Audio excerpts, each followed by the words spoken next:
감사합니다. 좋은 일이 있을 겁니다.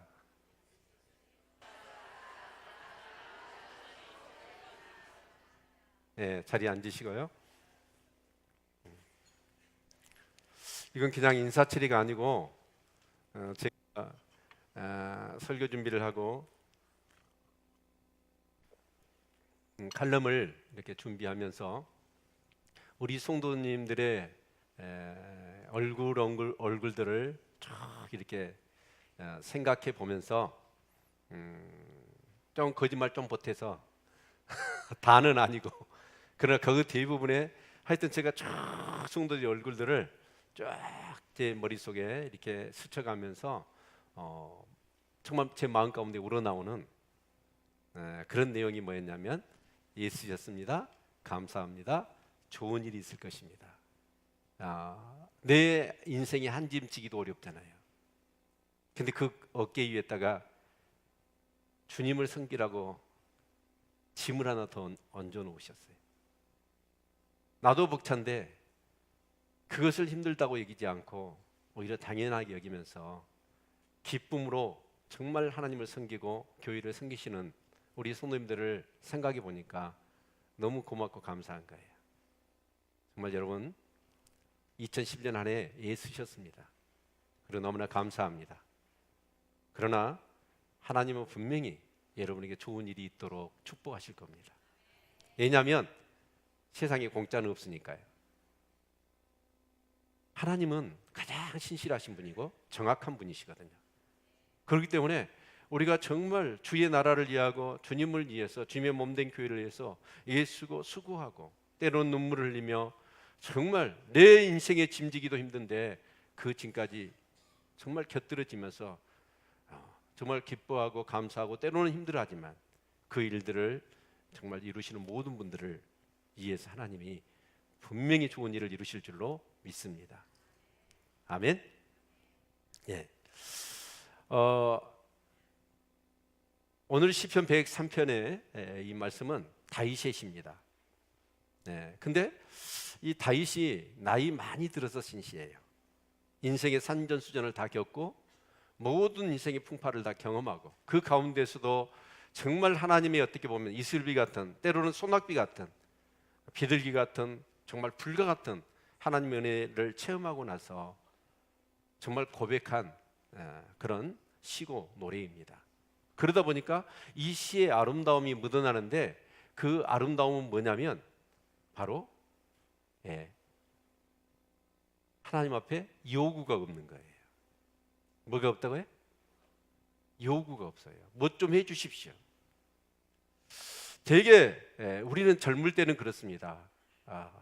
정말 뭘 해달라, 뭘 주십시오 하나님, 주십시오 라고 하나님 앞에 그렇게 기도하잖아요. 그 요구가 너무 많아요. 그런데 시편 23편하고 이 시편 103편의 다윗의 시를 보면 거기에는 어째 요구가 없어요. 그리고 오늘 이 성경에서 얘기하는데 그건 뭐냐면 여호와를 송축하라는 거예요. 여호와를 찬양하라. 그 내용이 가득 이렇게 들어있는 것을 볼 수가 있습니다. 그래서 제가 제목을 한번 볼까요? 같이 한번 읽겠습니다. 시작. 여호와를 찬양하는 이유입니다. 여러분 우리가 특히 우리 교회는 그렇습니다. 예배 가운데 찬양의 배당을 시간비열 속에 엄청나게 하고 있거든요. 그런데 왜냐하면 이 찬양은 너무나 귀하기 때문에 이 항소를 드림보다도 찬양을 기뻐하시죠? 하나님은 언제 어디 곳에 거하신다고 그랬어요? 찬양 중에 거하신다고 그랬거든요. 근데 문제는 뭐냐면 우리가 하나님 앞에 찬양을 하는데 여러분 왜 찬양을 해야 되는지를 모르고 찬양하는 경우들이 많아요. 물론 음악이라는 그 자체는 두 가지 성격이 있습니다. 랑그하고 파롤이죠. 랑그는 랭귀지, 어떤 그 메시지입니다. 파롤은 뭐예요? 하나의 패턴입니다. 음악 자체로는 뭔가 흥이 있어요. 그래서 들썩거리기도 하고 웅덩이가 어깨춤이 나오기도 하고 사실은 음악을 하면 노래를 하면 사실 즐거운 건 사실이에요. 그러나 하나님을 찬양하는 사람들은 그 어떤 음악의 패턴에 찬양하면 그냥 좋으니까 무작위로 그냥 춤추고 어깨를 들썩거리고 여러분 찬양하는 건 하나님 받으시는 찬양이 아니에요. 왜 하나님을 찬양해야 되고 왜 우리가 하나님을 예배해야 하는지를 정확하게 알고 하나님을 예배하고 찬양할 수 있기를 바랍니다. 그런 예배와 찬양을 하나님께서 기뻐 받으시는 거예요. 항소를 드린 것보다도 그 찬양을 하나님도 기뻐 받으시겠다라고 말씀하고 계시는 거예요. 아멘. 그래서 제가 2017년을 생각하면서 한 단어를 이렇게 떠올려 봤어요. 모든 아쉬움도 있고 섭섭함도 있고 후회도 있고 정말 죄송함도 있고 감사함도 있고 기쁨도 있어요. 그런 내 안에 있는 모든 그런 느낌과 감정을 싸잡아 가지고 그냥 하나의 엑기스 단어로 압축하고 응축시켜 가지고 딱 얻어지는 최고의 추출물이 있다면 그건 뭐냐면 감사예요. 이건 제가 설교하려고 지어낸 게 아니고 진짜라니까 좀 믿어주세요. 뭐라고요? 감사예요. 감사. 여러분, 하나님에 대한 나의 느낌. 자, 여러분 하나님 앞에 서면 여러분에게 있어서 어떤 느낌이 드시나요? 원망, 불평, 섭섭함. 또 하나님의 존재를 의식하지 못한 사람은 뭐 별로 무관심. 그런 어떤 사람은 어때요? 하나님에 대한 감사하는 마음이 있어요. 여러분 부모님 앞에 서면 어떠시나요? 아니면 뭐 혹 이렇게 소천하셨다면 부모님 생각하면 어떤 마음이 드세요? 고마움입니까? 감사함입니까? 아니면 섭섭함입니까? 에이, 형한테는 재산 많이 주더만 나한테는 삥 안에 눈물만큼 주고. 그러면서 그 부모님에 대해서 원망과 불평이 있다면, 섭섭함이 있다면 안타깝잖아요. 근데 하나님에 대해서도 마찬가지야. 하나님만 생각하면 섭섭해. 진짜 하나님이 어떻게 이루실 수가 있어요? 나한테 어떻게 하나님이 이러세요? 라고 하는 그런 원망과 그런 불평을 하나님만 생각하면 그것이 떠올려진다. 그런 사람이 천국 갈 수 있을까요? 서로 천국에 간다 하더라도 하나님 앞에 가서 섭섭하고 원망과 불평이 있다면 어떻게 될까요? 그러니까 그런 분들은 천국 가시면 안 돼요. 천국에서는 항상 하나님을 볼 건데 하나님 앞에서 항상 섭섭하고 답답하면 원망과 불평이 나온다면 안 되겠지요. 진짜 오늘 하루라는 삶을, 아니 한 1년이라는 삶 속에서 항상 하나님 앞에 정말 아쉬움도 있고 안타까움도 있고 소원함도 있고 그러겠지만 뭔가 하나님의 은혜가 작동하고 네 안에 성령이 역사하시고 말씀이 생각나고 그래서 내가 삶 속에서 경험한 그 하나님의 은혜 때문에 비록 섭섭함이 있고 안타까움과 원망과 불평이 있다 할지라도 그 모든 것들을 그냥 하나만 되는 거예요. 하나님이 정말 나를 사랑하셔. 아멘. 그래서 항상 우리는 하나님 앞에 예배를 드릴 때 섭섭함과 정말 원망과 불평이 가지고 나오지만, 그래서 우리가 하나님을 찬양하고 깊은 하나님의 임재와 기도 가운데 들어가면 어쩌죠? 여러분, 원망과 불평과 섭섭함이 사라집니다. 그래서 오늘 시편 기자는 뭐라고 얘기를 하냐면, 시편 기자는 뭐라고 얘기하냐면, 이건 좀 이따 나와야 되는데 제가 쳐버렸어요. 1절 2절 같이 한번 함께 읽겠습니다. 시작. 내 영혼아 여호와를 송축하라. 내 속에 있는 것들아 다 그 성호를 송축하라. 내 영혼아 여호와를 송축하며 그 모든 은택을 잊지 말지어다. 여기서 중요한 게 뭐냐면 이 하나님을 찬송하라고 명령을 내리는데 그 명령을 누구한테 하고 있어요? 유진아 여호와를 송축하라가 아니라 자기가 자기 영혼의 때에 명령을 내리고 있는 거예요. 왜 그랬을까? 이 생각을 한번 해봤어요. 왜냐하면 이 하나님의 은혜라는 것은 실제로 우리의 영혼 깊이 깊은 샘물처럼 우리 안에 있는 거예요. 우리가 현실이라는 것, 우리가 삶을 살아가는 육을 입고 이 땅에서 살아가는 현실이라는 것은 어떻습니까?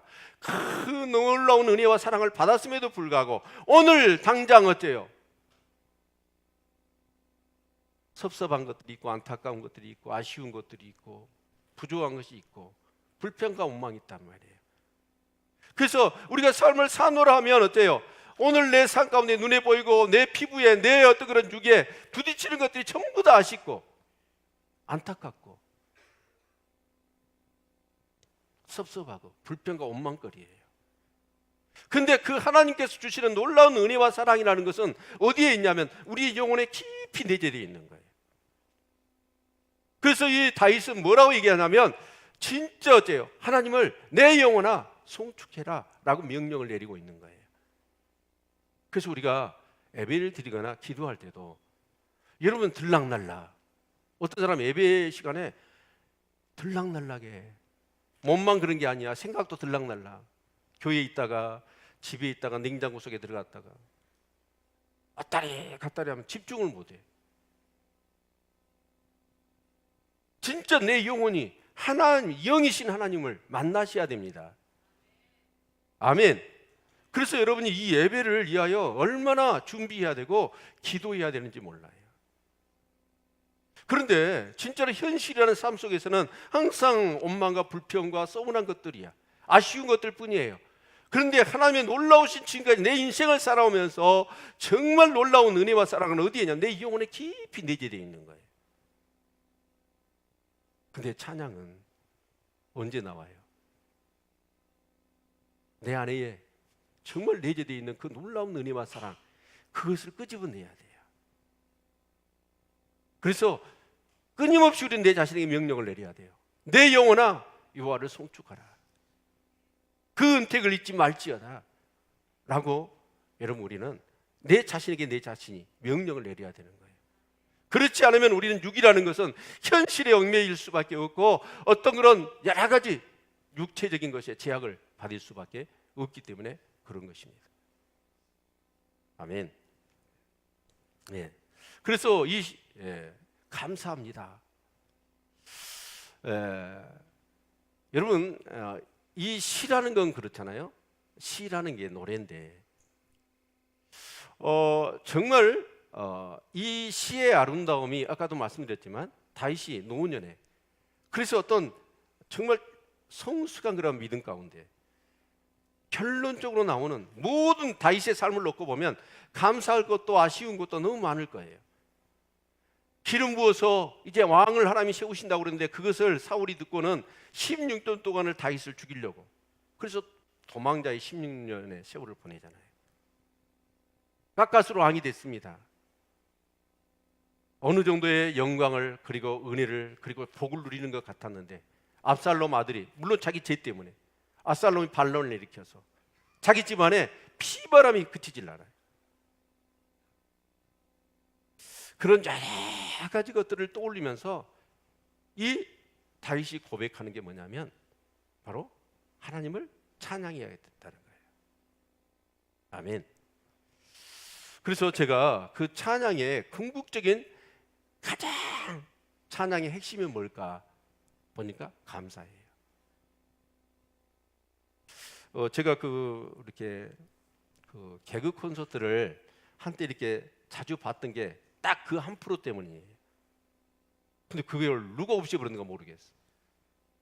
그게 뭐였냐면 눈치채셨나요? 감사합니다. 감사합니다. 그러면서 한마디씩 하는데 그 한마디 한마디가요 굉장히 의미가 있더라고요. 근데 감사하지 않을 일이 없어 사실은. 그렇죠? 네. 자, 정말 이 다윗은 내 영혼아 여호와를 송축하라, 내 속에 있는 것들아 다 그 성호를 송축하라, 내 영혼아 그 여호와를 송축하며 그 은택을 잊지 말지어다 라고 하면서 이제 이 시편의 103편의 내용들을 전체를 놓고 보면 진짜 하나님 앞에 찬양해야 될 그런 여러 가지 이유가 있는데 그 중에서 가장 중요하게 여기는 그 찬양의 이유를 같이 한번 나누어 보고 싶습니다. 자, 그래서 제가 찬양이라는 게 뭘까라고 한번 쭉 찾아봤어요. 정의를. 그런데요, 왜 그렇게 어렵게 써놨는가 모르겠어. 그걸 읽다가 찬양이 뭔지 더 궁금해지는 거예요. 내가 알고 있는 찬양의 의미까지도 잃어버리겠더라고. 그러니까 뭐 아는 사람은 막 어렵게 써놔야 막 아는 지식이 많은 것 같이 그렇게 여길 것 같아서 막 어려운 말들을 냅다 써놨더라. 그래서 다 때려치워버리고 제가 이 찬양이 뭘까? 순수한 내 언어로 제가 한번 정의를 내려봤어요. 그게 뭐냐면, 자, 찬양이란 같이 한번 읽어볼까요? 시작. 하나님께 감사해야 할 이유를 아는 사람들만이 부를 수 있는 노래. 그럴듯하세요? 네, 강요하진 않습니다. 여러분 나름대로 찬양에 어떤 그런 이 정의를 여러분 언어로 한번 내려보십시오. 그런데 제가 고민하다가 정의를 내릴 때 이거예요. 하나님께 감사해야 될 이유를 아는 사람들만이 부를 수 있는 노래가 찬송이더라. 아멘. 네. 그래서 오늘 시편에 보면 감사해야 될 이유가 여러 가지가 있지만 사실은 다윗이 이렇게 감사의 어떤 그런 이 찬양의 이유를 얘기하고 있는데, 우리가 이제 일반적으로 보면은요, 이 행복하고 감사라는 그 느낌은요 동의어라고 그래요. 왜 그러냐면 여러분 한번 생각해 보세요. 여러분이 도저히 여러분의 힘으로는 이룰 수 없고 여러분의 능력으로는 도달할 수 없는 그런 최고의 성취를 이루어서 절정의 행복, 최극상의 기쁨을 여러분이 그런 일들이 여러분에게 일어났단 말이에요. 그러면 여러분의 입에서 어떤 단어가 나올까요? 그래요. 동서고금을 막론하고 신앙이 있든지 없든지 간에 모든 사람들이 도저히 이룰 수 없는 기적과 같은 일들이 자기의 삶 가운데 펼쳐지고 이루어지고 성취될 때 그 절정의 행복과 극상의 그런 기쁨 가운데 나오는 단어는 전부 다 감사합니다. 감사합니다. 그런데 이 감사합니다 라는 것은 뭐냐면 가장 절정 행복을 느낄 때 사람들이 입에서 나오는 게 감사합니다. 그래서 여러분이 정말 행복하기를 원하신가요? 그럼 여러분에게 뭐가 넘치면 돼요? 감사가 넘치면 돼요. 왜요? 행복과 감사는 다른 개념이 아니에요. 그래, 감사가 넘쳐야지요. 그래, 감사가 넘치면 삶이 행복되어 있습니다. 그런데 여러분은 어떠세요? 감사가 넘치세요? 제가요, 전에도 말씀드렸어요. 근데 제가 두 번, 세 번 얘기하는 건 제가 그만큼 감동을 받았던 것이니까 또 한 얘기 또 한다고 얘기하지 마시고, 저는 봤어, 경험했어. 그러니까 얘기하는 거예요. 제가 인천에 있는 목사님들하고 우리 목포에 있는 목사님들하고 테니스 교류를 한번 했어요. 10월 달에 이제 목포 목사님들이 인천으로 가서 이제 테니스를 치려고 이제 그 목사님들이 준비하고 기다리고 있더라고. 우리 이제 차에서 내리니까 악수를 해요. 근데 어떤 목사님이 악수를 하자고 손을 내밀었는데 제가 손을 어디를 잡아야 될지를 몰랐어요. 왜냐하면 그 목사님은 왼팔은 여기밖에 없습니다. 날 때부터. 이게 교통사고가 아니에요. 오른팔은 자라다 이만큼 말아버렸고, 여기서 손가락 두 개가 이렇게 나온 게 아니라 자라다 말아버렸어요. 손가락 두 개. 이렇게 돼 있더라. 근데 이분이 악수하자고 손을 탁 내미는 거예요. 그래서 손을 내미니까 어찌 악수해야 되겠죠? 그럼 악수하면 어디를 잡아야죠? 손을 잡아야 되잖아요. 잡을 데가 없잖아요. 내가 당황스러운 거예요. 근데 그분은 전혀 당황하지 않아. 그래서 그냥 대충 잡았어요, 여기를. 뭉퉁하니. 그런데 이분이 악수를 할 때는 어쩌냐? 내가 지금 장애가 있잖아요. 그러면 뒤로 빠지는 게 아니라 먼저 손을 내미는 거예요. 근데 그분이 KBS, MBC, SBS 다 나왔대요. 왜 그러냐면 손도 없어요. 근데 이분이 수영이면 수영, 축구면 축구, 테니스면 테니스, 탁구면 탁구, 그 정상이라고 똑같이 해버려요. 어떻게 한다고요? 그러니까 우리는 테니스를 어느 정도 하려면 그냥 1시간 할 것을 그분은 10시간, 20시간 연습을 한 거겠죠. 아니 어떻게 그립을 잡냐고. 그게 테니스는 그립을 잡아야 되는데. 여러분 그 TV 다시 보기 해가지고 한번 찾아서 봐보시오. 그런데 근데 주위 목사님들이 무슨 얘기를 하냐면 그 목사님은 부끄러움이 없대요. 항상 기쁨이 넘친대. 감사가 넘친대요. 사실은 우리는 그래요. 감사할 것이 있어야 감사하지요. 천만의 말씀이에요. 감사할 것이 없어서 감사를 못하는 게 아니에요. 감사할 줄을 모르니까 감사를 안 하는 거예요. 아멘. 그런데 오늘 이 시편에서 이 다윗이 진짜 인생의 모든 고락간의 삶의 모든 것들을 경험하고 하나님을 찬송해야 될 이유로 너무나 분명하게 제시하고 있고 반복해서 얘기하는 얘기가 있어요. 그게 뭐냐면 제사함과 구원입니다. 뭐라고요? 제사함과 구원이에요. 그것을 인하여 여호와를 송축하라 라고 이렇게 명령하고 있습니다. 그래서 우리 성경을 찾아볼까요? 시작. 저가 내 모든 죄악을 사하시며 내 모든 병을 고치시며 내 생명을 파멸에서 구속하시고 인자와 긍휼로 간을 씌우시며. 여기서 보면 내 모든 죄악을 뭐 했어요? 사하셨고 내 모든 병을 고치셨다. 이거 뭐예요? 죽음의 병이에요. 죄로 인한. 그리고 내 생명을 파멸해서 구속하셨다. 구원하셨다는 거예요. 그러니까 제사함과 구원을 얘기하고 있는 거예요. 다음 구절도 볼까요? 10절에 보면 우리의 지약을 따라 갚지 않으셨고 동이 서에서 먼 것 같이 우리 죄가를 우리에게서 멀리 옮기셨다. 그러면 여러분 이 뒤에도 우리가 보면 알겠지만 다윗이 진짜 하나님을 찬송해야 되고 감사해야 될 이유가 있다면 그건 뭐예요? 제사함과 구원이라는 거예요. 아멘. 아멘수로 이렇게 적어가지고는 찬송이 안 나올 것 같아요. 그냥 제가 예배 시간에 얘기하니까 형식적으로 아멘 그러는 것 같아요. 그리고 안 한 사람은 뭐예요? 네. 그러면 좀 더 얘기를 해봅시다. 아멘을 제가 이 대목에서 이 아멘을 해야 된다라고 말씀을 드렸는지.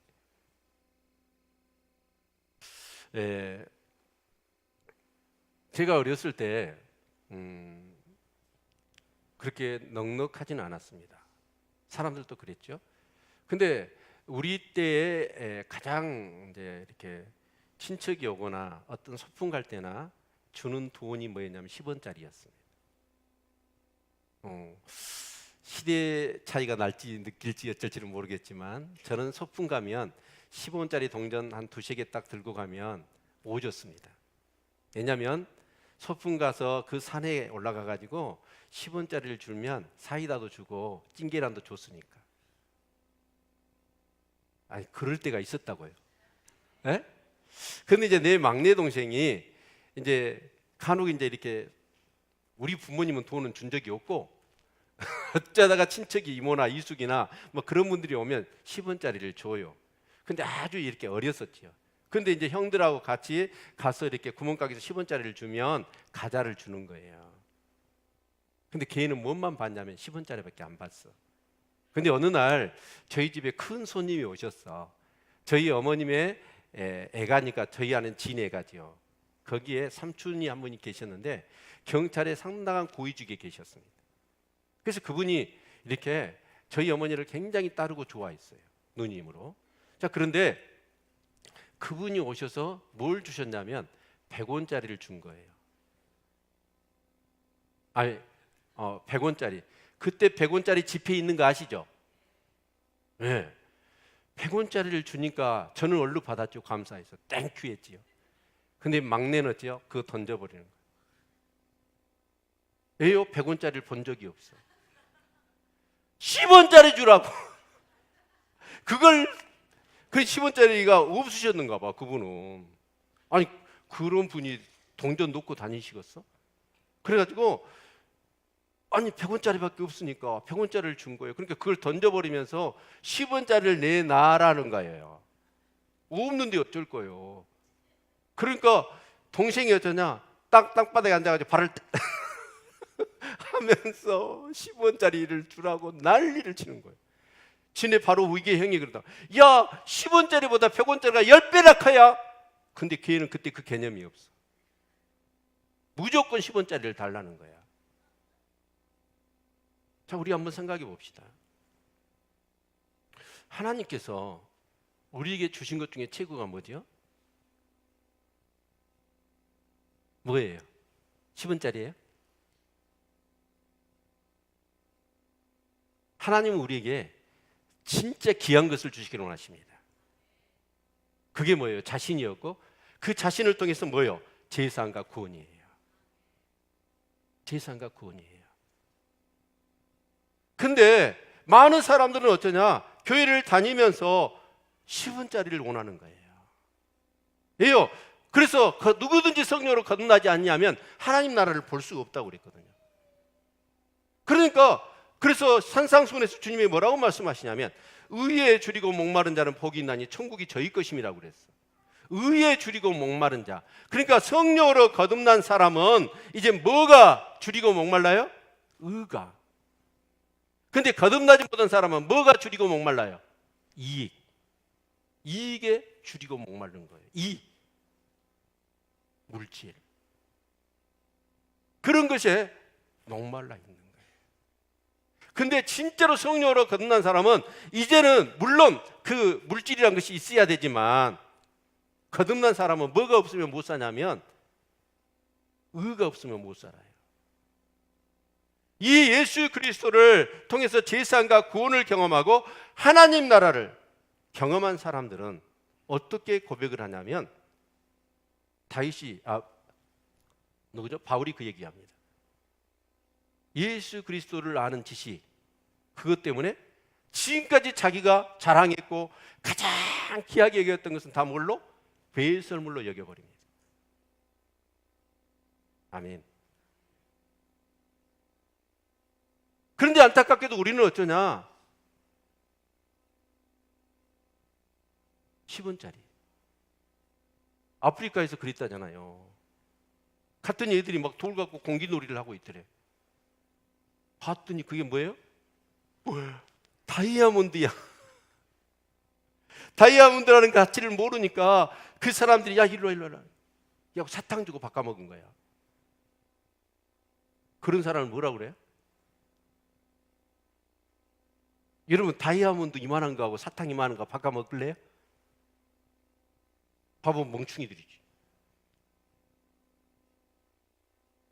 진짜 우리 한번 생각해 봐야 돼요.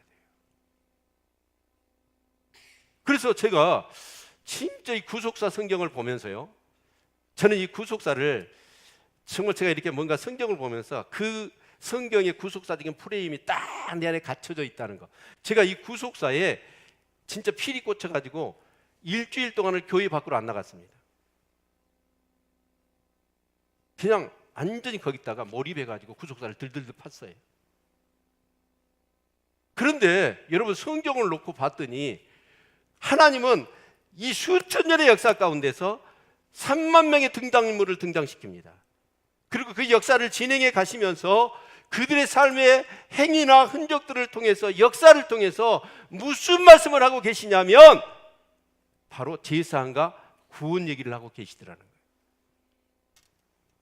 이 성경 창세기부터 요한계시록까지를 보면 어떻게 딱 엑기스로 정리할 수 있냐면 그리스도인데 바로 제사함과 구원이에요.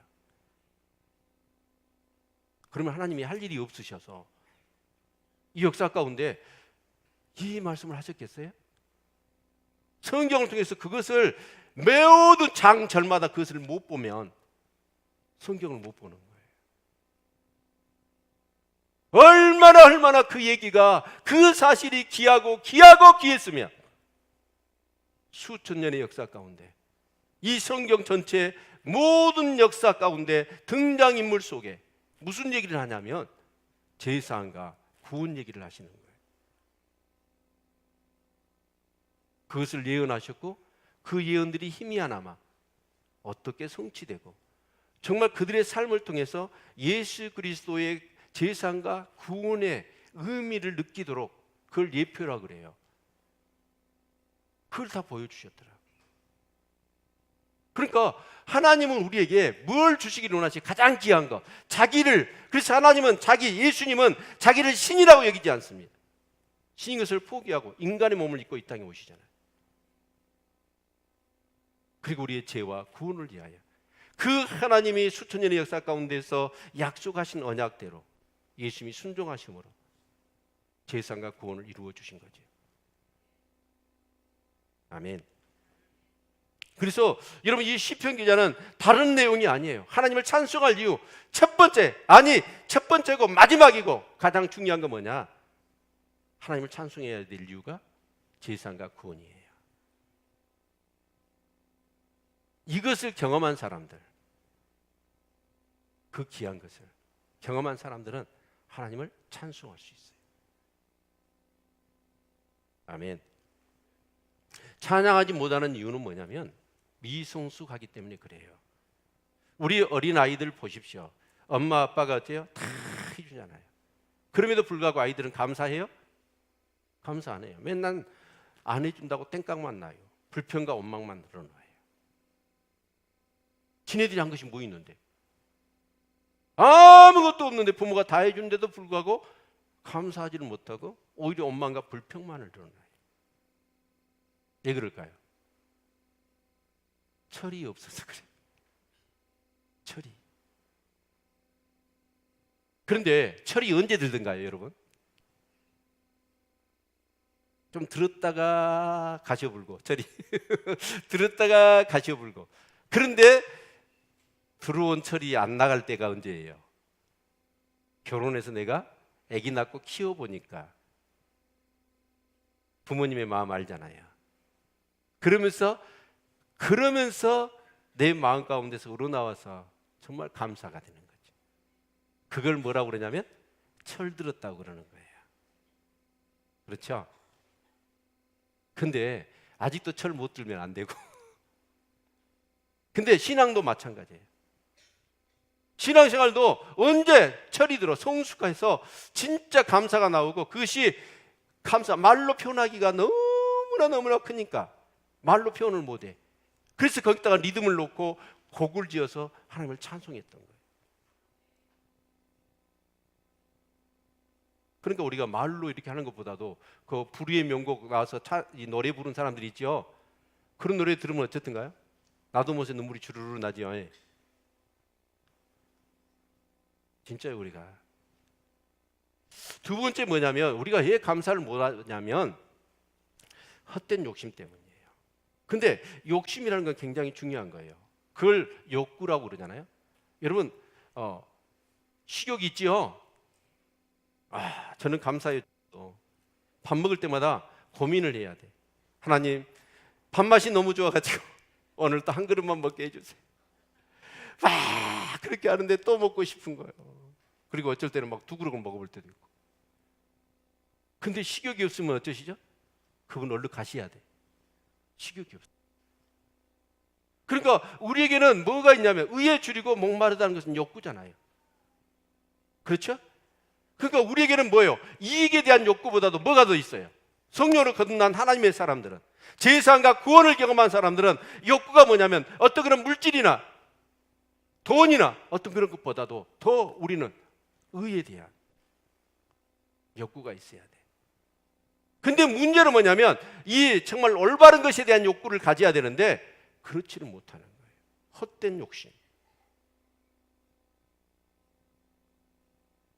의에 대해서, 거룩함에 대해서, 주님을 닮고자 하는, 주님의 그런 기쁨이 되고 영광이 되고자 하는 그런 어떤 그런 욕구보다도 우리 안에 뭐냐면 아직도 10원짜리 타령을 하는 거예요. 10원짜리 타령을. 그래서 예수를 믿고 신앙생활 함에도 불구하고 항상 우리는 불행하고 우리의 얼굴은 우중충하는 거예요. 우중충하는 거예요. 우리 하박국 선지자의 이 노래 잘 알고 있죠. 성구잖아요. 우리 같이 한번 읽겠습니다. 시작. 비록 무화과 나무가 무성치 못하며 포도나무에 열매가 없으며 가느나무에 소출이 없으며 밭에 식물이 없으며 우리의 양이 없으며 양간에 소가 없을지라도 나는 여호와를 인하여 즐거워하며 나의 구원의 하나님을 인하여 기뻐하리로다. 아멘. 이 말씀을 풀어볼까요? 여러분, 농사 지은데 소출이 하나도 없는 거예요. 또 목축하는데 예안가 아니고 우리고 텅텅 비어 있는 거예요. 그럼 이 사람 먹고 살 수 있어요, 없어요? 없어요. 그런데 아니 굶어 죽게 생겼는데 이 하박국 선지자는 무슨 얘기를 하냐면 나는 여호와를 인하여 즐거워하고 구원의 하나님을 인하여 기뻐하겠다는 거예요. 이분은 10원짜리가 아니라 뭐예요? 100원짜리예요. 진짜 하나님이 귀한 거 주셨는데 그 귀한 것에 대해서 감사할 줄 아는 사람. 여러분, 이런 상황이 되었는데 여러분 감사할 수 있나요? 여러분, 분명한 것은 우리가 예수를 믿으면 다 부자가 되나요? 예수를 믿으면 다 출세하고 다 성공하나요? 정말 성경에 그 말씀이 있었으면 좋겠어요. 그런데 예수를 믿어도 가난하고요. 예수를 믿어도 실패하고요. 예수를 믿어도 고난과 고생이 그치지 않습니다. 그래서 우리는 어쩌냐? 원망하고 불평해요.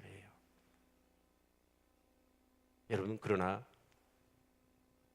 분명한 것은 예수를 믿으면 다 부자가 되지 않고 다 출세하지 않고 다 성공하지 않는다 할지라도 너무나 분명하고 확신이 있는 것은 뭐냐면 예수를 믿으면 다 제사 안 받고 구원받는다는 거예요. 예수를 믿으면 다 제사 안 받고 구원받는다는 거예요.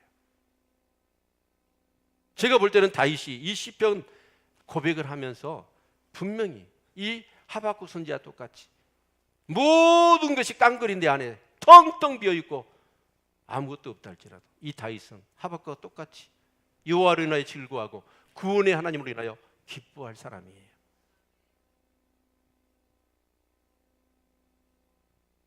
여러분, 정말 우리에게 있어서 가장 하나님은 귀한 것을 주신 거예요. 그냥 좀 있다가 없어지고 썩어질 그런 것들이 아니라 영원한 것. 그래서 여러분 시편 103편 뒤에를 보면 여호와라는 말씀이 있습니다. 여호와라는 말씀이 총 103편에 보니까 11번 나오더라고요. 근데 그 여호와라는 말이 뒤에 15절부터 22절까지 거기에 8번인가 기록이 되어 있어요. 근데 그 여호와라는 말의 의미는 뭐죠? I am who I am. 그 말의 의미는 나는 스스로 있는 자니라. 그래서 그 말을 두 가지로 푼다고 그랬어요. 첫 번째는 뭐예요? 전능하신 하나님, 창조주 하나님. 이 세상의 모든 것은 피조됐어요. 그런 하나님만은 어째요? 피조된 게 아니라 스스로 계십니다. 그래서 여호와라는 말은 뭐냐면 창조주 하나님이라는 뜻이에요. 두 번째로 관계 속에서 이 여호와를 쓸 때는 뭐예요? 언약의 하나님입니다. 무슨 하나님요? 언약의 하나님.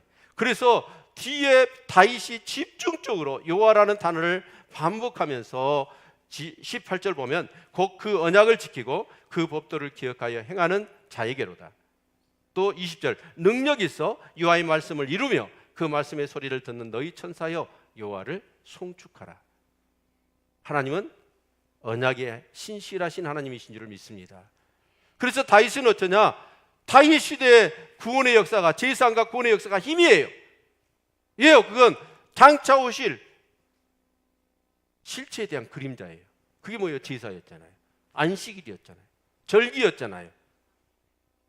그런데 그 절기의 희미한 그림자의 어떤 그런 은혜를 체험하면서 다윗은 뭐냐? 그 언약의 신실하신 하나님이 결국은 예수 그리스도를 이 땅에 보내시고 그리고 뭐예요? 제사함과 구원을 온전히 이루실 거라는 거예요. 아멘. 그래서 말씀이 능력이 있는 거예요.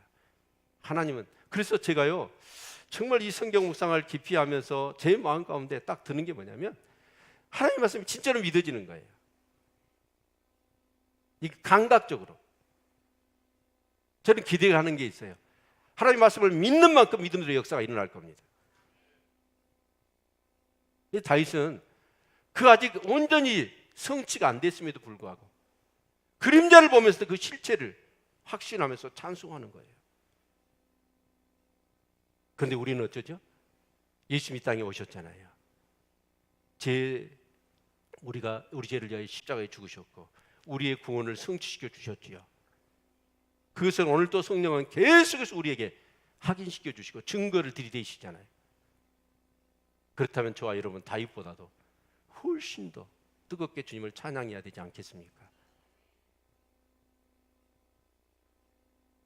다윗은 시편 32편 1절에 이렇게 고백합니다. 허물의 사함을 얻고 죄의 가림을 받는 자는 복이 있다고 그랬습니다. 다윗은 자기가 바세바를 범하고 그 남편 우리아를 죽인 죄가 있어요. 그 죄로 인하여 얼마나 고통스러웠던지 침상이 눈물로 젖을 정도로. 그런데 그 죄의 싸움을 받은 그 기쁨을 그렇게 노래합니다. 세상의 최고의 하나님께서 우리에게 주신 최고의 것은 뭐냐? 제사함과 구원입니다. 그것 때문에 여러분은 아무리 힘들고 어려워도 2017년 한 해가 아쉬움으로 가득하고 정말 부족한 것이 많고 이루지 못한 서운함이 안타까움이 많다 할지라도 감사로 매듭을 지을 수 있기를 바랍니다. 매듭은 지어야 돼요. 이걸 안 지우면 새로운 매듭을 이루어갈 수가 없습니다. 대나무 보세요. 한 매듭 딱 짓잖아요. 나무 보세요. 나이테 매듭 딱딱 짓잖아요. 매듭은 뭘로 지어야 되냐면 원망과 불평으로 지었다가는 매듭이 그거 부실해가지고 매듭이 안 지어져. 그 과거, 아쉬움 그런 것들이 있어가지고 계속해서 어때요? 새로운 역사를 출발을 할 수가 없는 거예요. 그러나 진짜로 감사하면 감사로 모든 내 2017년 지금까지 내 삶의 모든 것을 싸잡아서 딱 한 단어로 압축시켰을 때 원망이 아니라 불평이 아니라 감사라면 여러분은 새로운 역사를 시작할 수 있습니다. 아멘. 우리 기도하겠습니다.